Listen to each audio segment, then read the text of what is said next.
ब्रह्मा जी के यूं तो कई मंदिर है, लेकिन एकमात्र प्रसिद्ध मंदिर राजस्थान के पुष्कर में है। शैव और शाक्त आगम संप्रदायों की तरह ही ब्रह्मा जी की उपासना का भी एक विशिष्ट संप्रदाय है, जो वैखानस संप्रदाय के नाम से प्रसिद्ध है।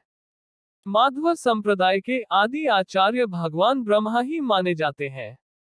इसलिए उडुपी आदि मुख्य मध्वपीठों में इनकी पूजा आराधना की विशेष परंपरा है।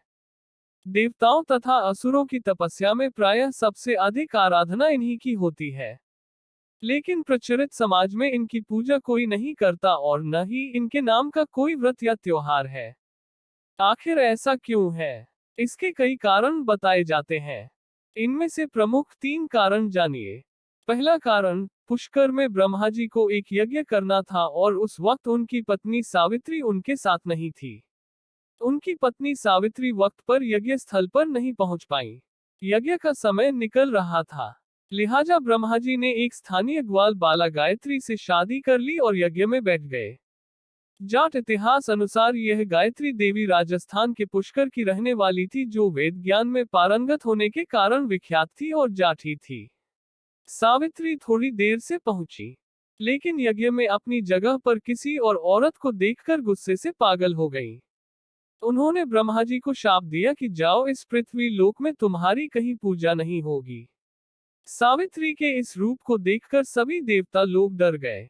उन्होंने उनसे विनती की कि अपना शाप वापस ले लीजिए।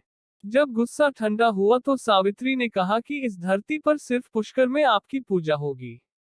कोई भी दूसरा आपका मंदिर बनाएगा तो उसका विनाश हो जाएगा।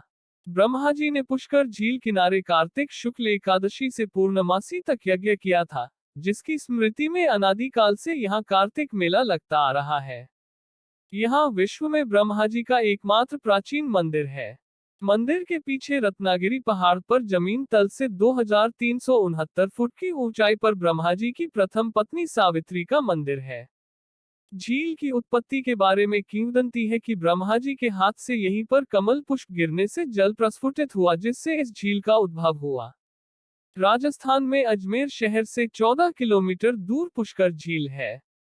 पुष्कर के उद्भव का वर्णन पद्म पुराण में मिलता है। दूसरा कारण, प्रमुख देवता होने पर भी इनकी पूजा बहुत कम होती है। दूसरा कारण ये कि ब्रह्मांड की थाह लेने के लिए जब भगवान शिव ने विष्णु और ब्रह्मा को भेजा तो ब्रह्मा ने वापस लौटकर शिव से असत्य वचन कहा था। तीसरा कारण, जगत पिता ब्रह्मा जी की काया कांतिमय और मनमोहक थी। उनके मनमोहक रूप को देखकर स्वर्ग अप्सरा मोहिनी नाम कामासक्त हो गई और वह समाधि में लीन ब्रह्मा जी के समीप ही आसन लगाकर बैठ गई। जब ब्रह्मा जी की तांद्रा टूटी तो उन्होंने मोहिनी से पूछा, देवी, आप स्वर्ग का त्याग कर मेरे समीप क्यों बैठी हैं? मोहिनी ने कहा, हे ब्रह्मदेव, मेरा तन और मन आपके प्रति प्रेममत हो रहा है।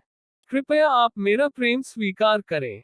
ब्रह्म जी मोहिनी के काम भाव को दूर करने के लिए उसे नीतिपूर्ण ज्ञान देने लगे, लेकिन मोहिनी ब्रह्मा जी को अपनी ओर आसक्त करने के लिए कामों का दांव से रिझाने लगी। ब्रह्मा जी उसके मोहपाश से बचने के लिए अपने इष्ट श्रीहरि को याद करने लगे। उसी समय सप्तऋषियों का ब्रह्मलोक में आगमन हुआ। सप्तऋषियों ने ब्रह्मा जी के समीप मोहिनी को देखकर उनसे पूछा, ये रूपवती अप्सरा आपके साथ क्यों बैठी है? ब्रह्मा जी बोले, यह अप्सरा नृत्य करते करते थक गई थी, विश्राम करने के लिए पुत्री भाव से मेरे समीप बैठी है। सप्तऋषियों ने अपने योग बल से ब्रह्मा जी की मिथ्या भाषा को जान लिया और मुस्कुरा कर वहां से प्रस्थान कर गए। ब्रह्मा जी के अपने प्रति ऐसे वचन सुनकर मोहिनी को बहुत गुस्सा आया। मोहिनी बोली, मैं आपसे अपनी काम इच्छाओं की पूर्ति चाहती थी और आपने मुझे पुत्री का दर्जा दिया। अपने मन पर संयम होने का बड़ा घमंड है आपको, तभी आपने मेरे प्रेम को ठुकराया। यदि मैं सच्चे हृदय से आपसे प्रेम करती हूँ तो जगत में आपको पूजा नहीं जाएगा। यदि आपको वीडियो पसंद आए तो वीडियो को लाइक करें, कमेंट करें और चैनल को सब्सक्राइब करें। धन्यवाद।